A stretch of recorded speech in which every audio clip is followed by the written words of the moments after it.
So believe it or not, Trish and I have never met in person. The first time we actually met was about 5 minutes ago on this Zoom call.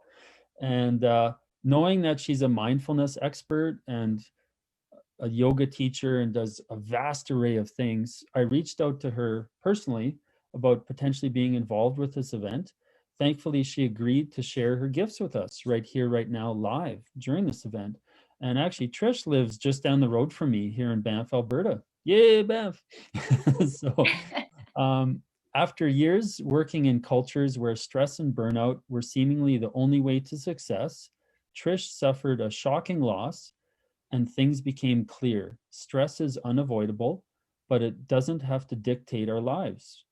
As a speaker and mindfulness teacher, Trish has taught the skills to live and work happier to thousands of professionals and has created positive change for her clients to become happier, more productive, effective, and successful without the busy badge of honor. So once again, thanks so much, Trish, and I will pass the mic over to you. Awesome. Thanks, Scott. What a cool event that you're hosting here. I just love this idea. And when you told me what you were up to, I just couldn't help but say yes. So really excited to be here this morning. And as Scott mentioned, I'm a speaker, I'm a yoga teacher, I'm a mindfulness teacher. And today, what I really wanted to spend my time sharing with you is a few techniques that can really help us boost not only our ability to be happier in life, but our ability to have a bit more of a positive mindset. So if you are interested in any or all of that, get ready for the next half hour together. What I'm going to do is share a little bit of teaching. I'm going to talk, I'm going to share, some of the things that I know about this idea of boosting our happiness and our positivity from the inside. And then we're actually going to practice a technique together that really comes from mindfulness traditions and is going to help you to do exactly that, hopefully, right now, right with our time together. So thanks again, Scott, for having me. I think what these last 10 months that we've all been kind of going through here has really showed us is the truth of this world that we live in, which is inherently, uncertain. The world is completely unpredictable. And I think, previously we might have thought that we could predict what was coming tomorrow. Well, tomorrow I'm going to do the same thing I did today, wake up and have my coffee and breakfast and go off to work and hang out with my friends and go to a restaurant for dinner, or, these things that became predictable about our routines. But we really learned that the world is unpredictable and uncertain. And in fact, it's not just that way now because of the pandemic. Truly, it's always been this way. It's always been uncertain. There's actually a term, it was coined after the Cold War, that our world is VUCA, and it's an acronym. So they've just created it into a word, but it means that the world is volatile, it's uncertain, it's chaotic, and it's ambiguous.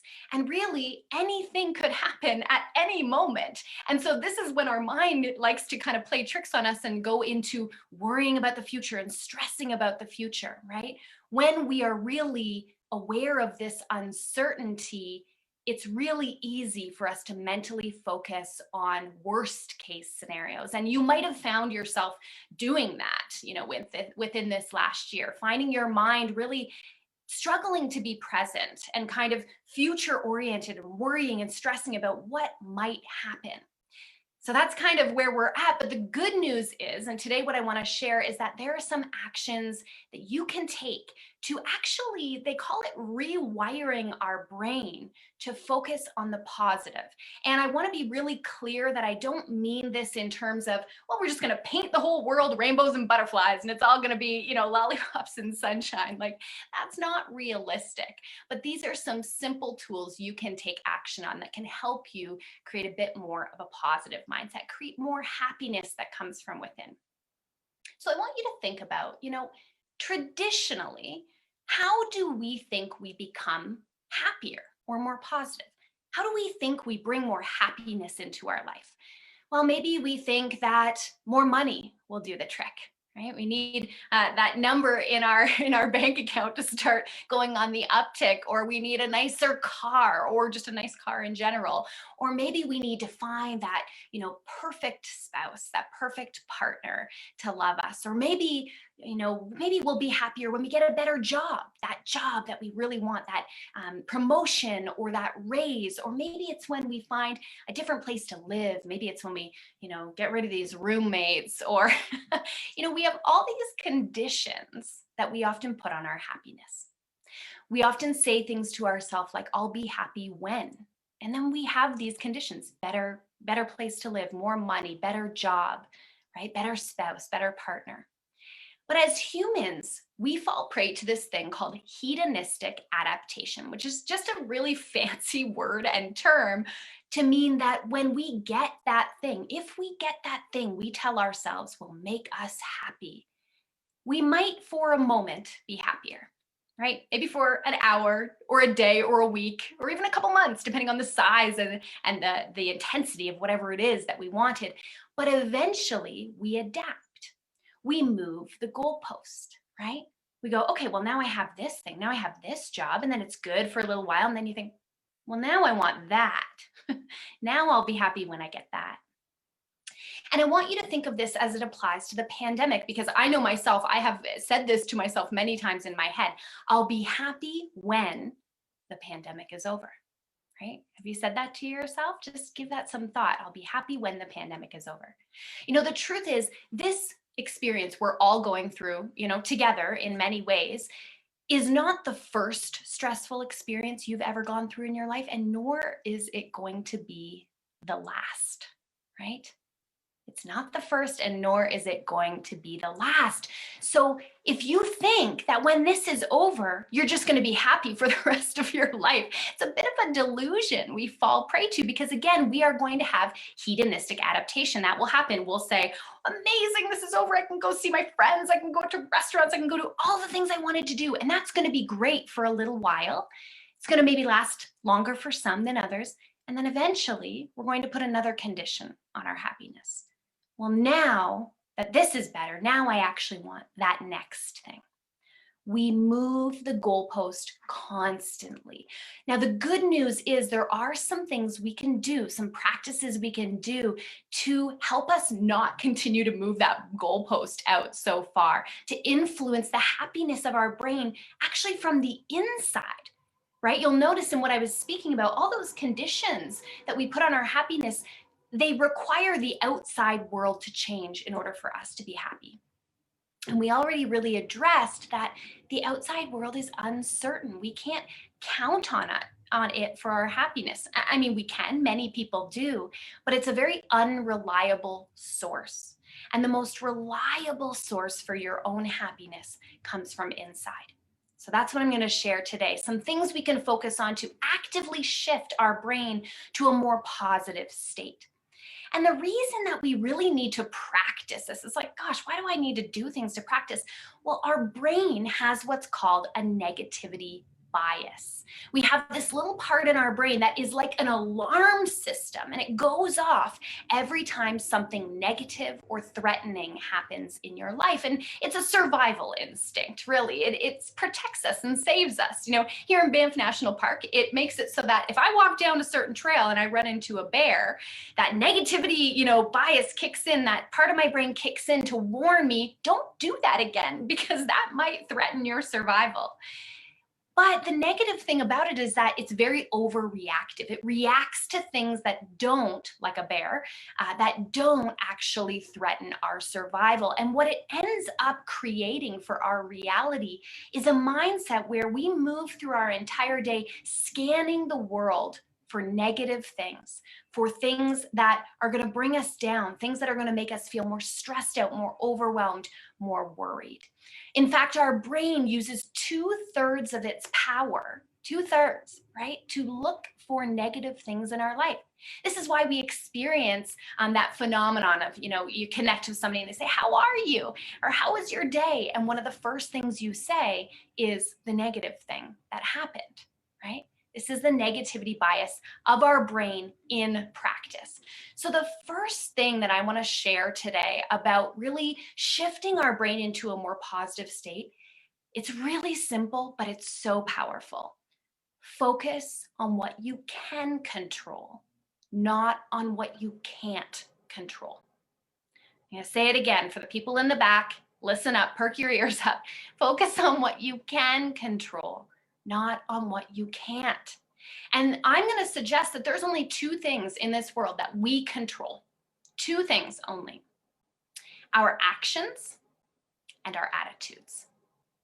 That is all you have control over, is your actions and your attitudes. And as we've gone through this pandemic, I've seen a lot on social media and in speaking to people, a lot of us are focusing on things we can't control. We're focusing on what other people are doing. We're focusing on when this whole thing is going to end. We're focusing on whether people are following the rules or not, whether people are agreeing with us or not. We're focusing on how much toilet paper is in the store. That feels like forever ago now, I'm sure, to many of you. But we're focusing on all these things that we have no influence over. And we're forgetting to focus on our actions and our attitudes, which are, again, the only thing that is actually going to make a tangible difference. So one of the actions, actually it's a little bit of both, it's an action and an attitude that you can start to take to boost the positivity that you feel, the happiness you feel day to day, is gratitude. And I know probably many of you are like, yeah, we've heard of gratitude. If you watched Oprah in the 90s, like I did with my mom and my sister, you'll know gratitude. It's like probably one of the things that's talked about most around positivity, but I want to give you a fresh spin on it today, because gratitude is something that, when I teach people about these things, I often hear like, yeah, I started a gratitude practice and then it kind of got repetitive. I kind of started to just write the same things down over and over. So the key to gratitude is two things. The key to keep it fresh and interesting and engaging is two things. The first is that every time you write down a piece of gratitude, it has to be timely. When I do a gratitude practice, which is daily, I probably do it 5 or 6 days out of 7 in a week, I make it really timely. So the thing I write down that I'm grateful for has to have happened within the last 24 hours. Has to have happened. So for instance, I've got, I picked up my journal here just to share with you. This is a day from last week. I wrote down that I had an acupuncture treatment, which was just so relaxing and so restorative. I did a yin yoga practice with my teacher. I had time to read, and that book was a great book. I was really enjoying it. And a friend of mine, actually, and a student of mine, dropped off cookies for me and my husband. So do you see how those things happen within the last 24 hours? They're really present. When I wrote those down, I was remembering how I felt when I did it, because it only happened 24 hours ago. And then the other piece, so it has to be timely. And the second is it has to be specific. You'll notice that I didn't just write down, I'm grateful for where I live. I'm grateful for my home, grateful for my health, for my family. Like I wrote down specific people, specific moments, right? So it was really, I'll just say it again, specific. So if you find yourself writing your gratitude, the question to ask yourself to make it specific is why, right? If you say, I'm grateful for my partner, why? Write down why, because they did something, specific on that day, or they said something nice to you, or they just provided support. It has to be specific. And there is research into these two pieces, these two kind of ways of practicing gratitude that show that when we practice it in this way, it's more meaningful.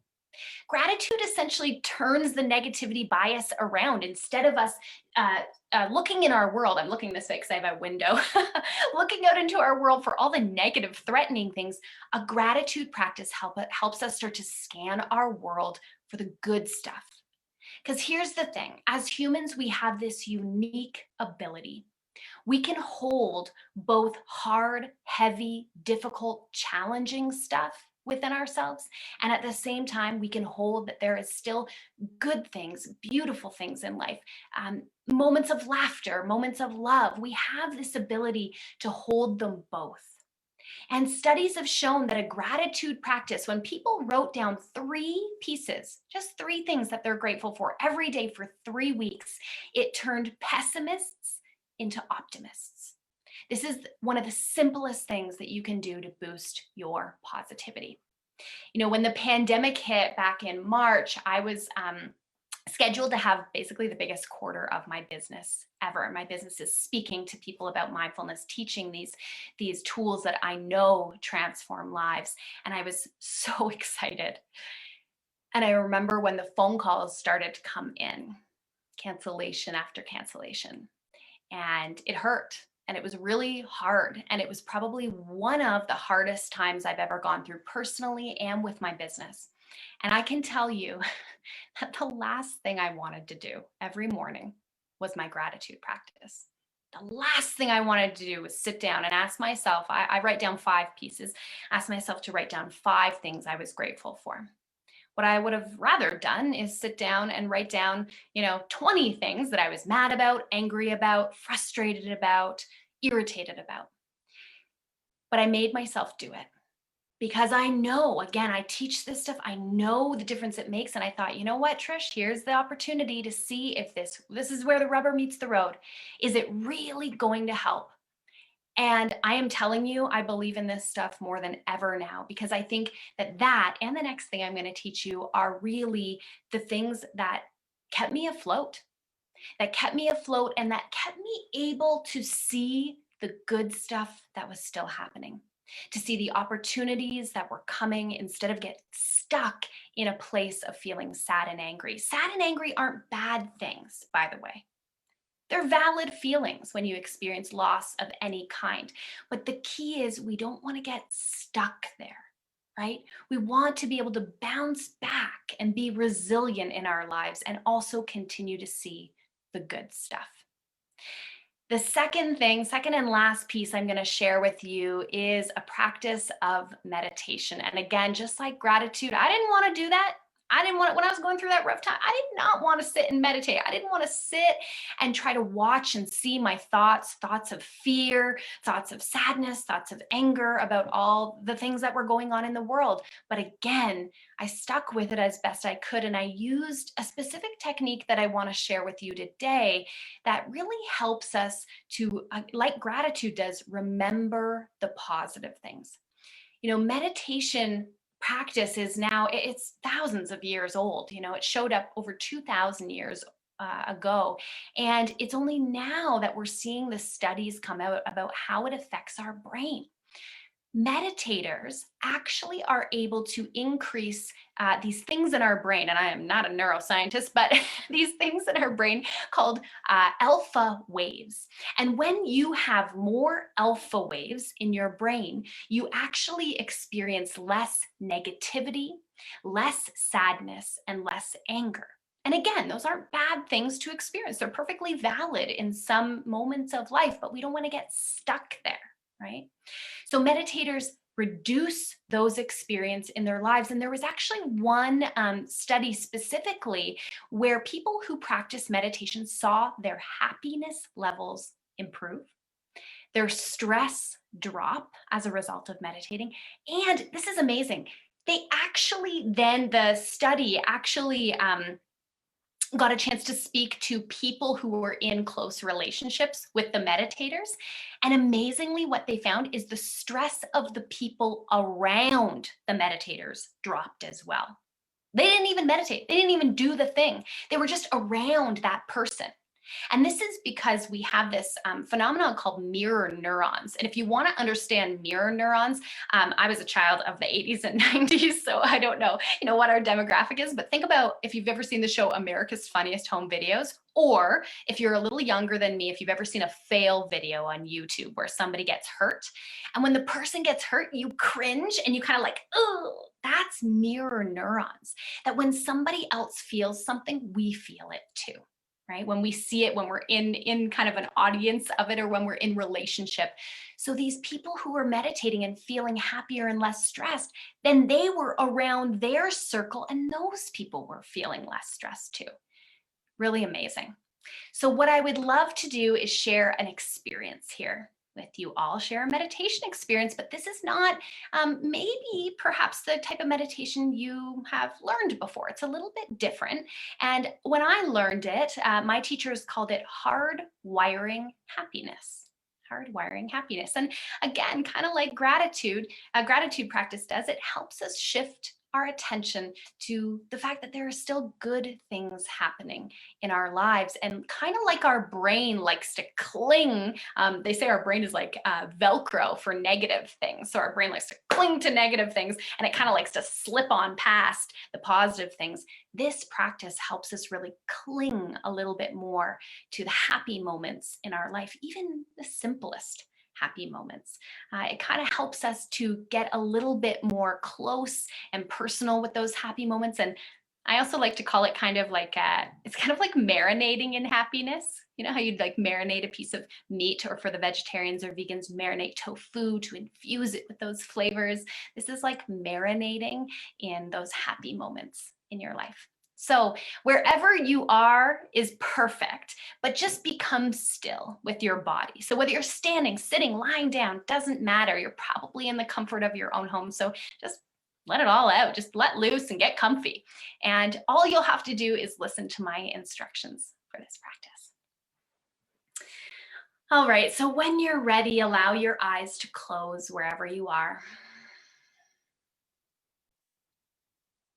And let's take a long breath in and a long breath out.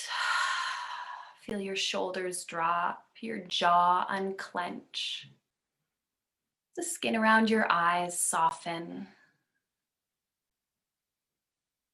And whether you're sitting in a chair or on the floor, just feel that the ground is underneath of you. Again, in this uncertain world, sometimes there's not a lot we can be sure of, but right now you can be sure that the ground is under you. And it's supporting you, and you can actually allow your body to relax and to be supported. Maybe your feet are resting on the floor. Can you feel that connection? And the gentle pressure of your seat, maybe into the chair.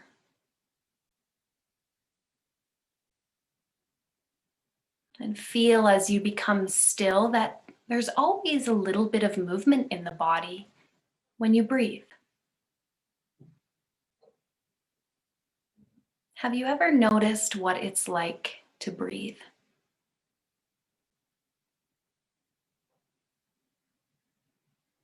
Can you feel your heart beating in your chest? Can you notice that no matter how difficult things are for you right now, if they are, that just being alive, just being here, feeling the air on your skin and breathing is good. It's good to be alive. And if you're here doing this practice with me, you know, you do have probably many things to be grateful for. In fact, there's probably millions of people across this world who, in a heartbeat, would trade places with you. Just because you're here today, I mean, you're safe. You have an internet connection. You have a device. You're breathing and you're alive.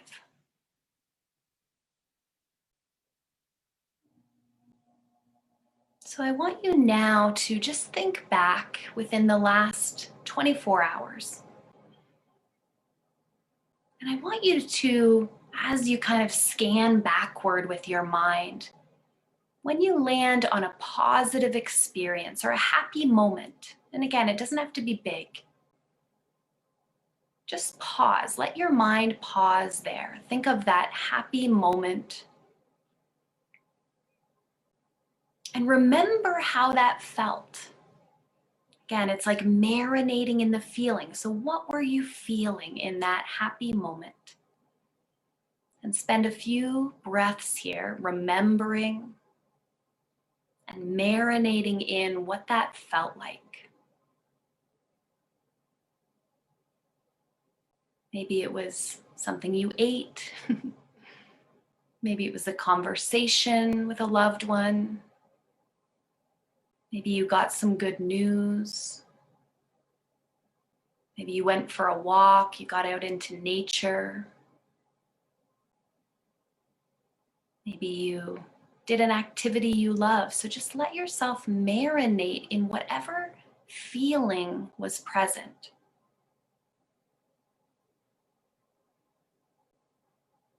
Let it fill your body, your heart, your mind.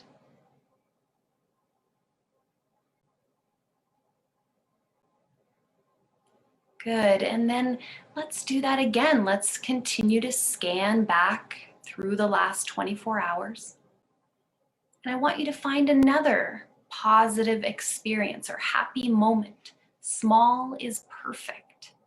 We don't have big life-changing moments every day, but there are small positive moments. So find it with your mind, and then let your mind settle into that feeling.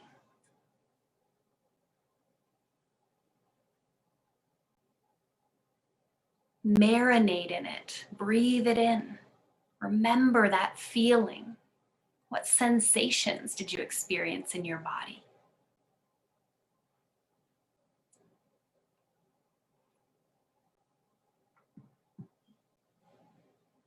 And then let's do that one more time. Find one more happy moment, positive experience, small or big. Let your mind land on it. Remember how it felt. And then just soak it in. Like you're marinating in the flavor of feeling, or like you're steeping a tea, just infusing yourself with those feelings.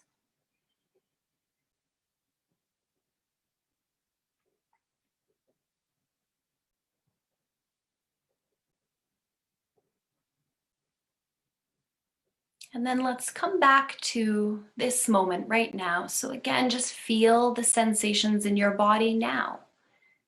Feel yourself sitting or lying down. Feel your breath and your heartbeat. And just notice how you feel right now after doing that, after remembering and marinating in the feelings of 3 good moments.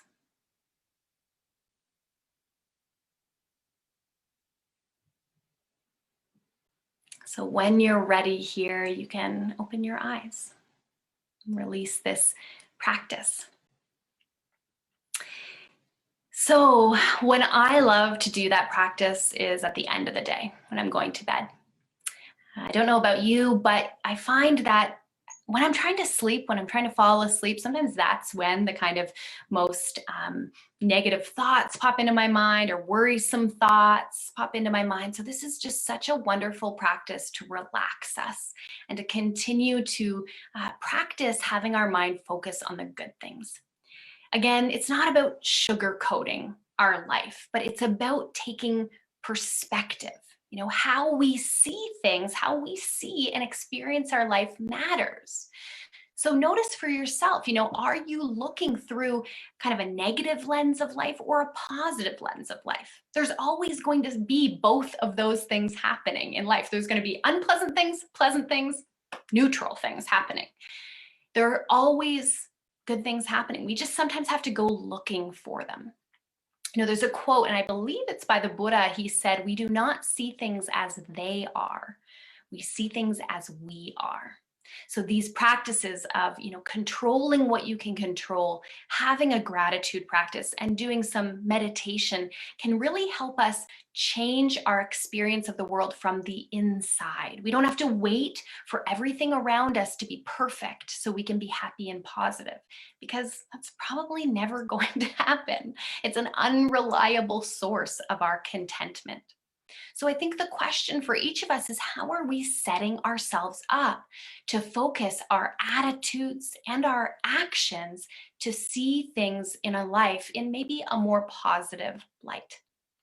One last thing I'd like to say is just that, staying positive doesn't mean that you don't, or doesn't mean that you're happy all the time. It doesn't mean that you never have a hard day. It's just that when you have a hard day, you recognize that that feeling, that difficult day is not going to last forever, that you still have hope, that maybe tomorrow you'll wake up with a more positive attitude, and you can do some of these practices to really support yourself in that. I want to share something that I created.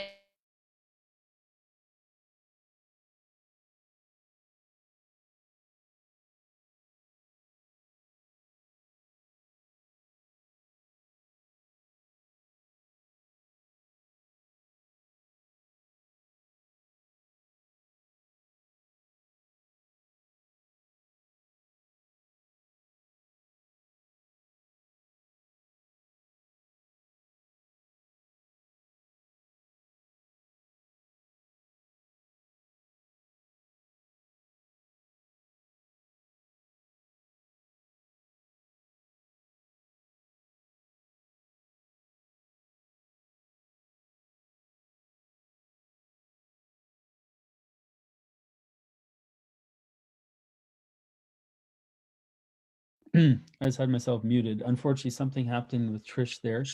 So she's just coming back on, and Here I am. I will be quiet. Yeah, those happen sometimes. I will be Totally. quiet and let you finish, Trish. Thank you. Totally. So yeah, it includes detailed instructions on how to go through their 4 daily practices, essentially. It's mindfulness or meditation, either or, I kind of tell you the difference, a gratitude practice, a goal setting practice, and a daily intention setting practice. So if you're interested in that, that's on my website, TrishTutton.com. And yeah, I've just been getting amazing feedback from it, Scott. Like, it's just been helping people, I think, navigate this time. And it's like, it's one thing that they can be certain of, is that every day they're going to do this practice, and then like whatever else happens. But yeah, so if anyone's interested, feel free to check it out. But it's been a pleasure being here. Wonderful. Thank you so much, Trish. I got so many great reminders and ahas. I'm someone that does energy work every day and gratitude practices every day, and I learned some good nuggets from what you shared. And yeah, really appreciate you being here live, despite a little technical snafu there. Can't And control it, so we just move on. totally, exactly. And I thought I'd mention everyone that I did post Trish's links below this video, so please go and check her out. And she's also kindly donated a gift for the draw prize. So it's actually a copy of that journal. Yeah. That's for Canadian residents only. So for the rest of you outside of Canada, too bad. But yeah, for Canadians out there, take advantage. Enter the draw. The way to enter the draw is in the pinned Facebook event post. And once again, Trish, thank you so much. Enjoy the rest of your day, and take care. Thanks for having me, Scott. Take care. My pleasure. Bye-bye.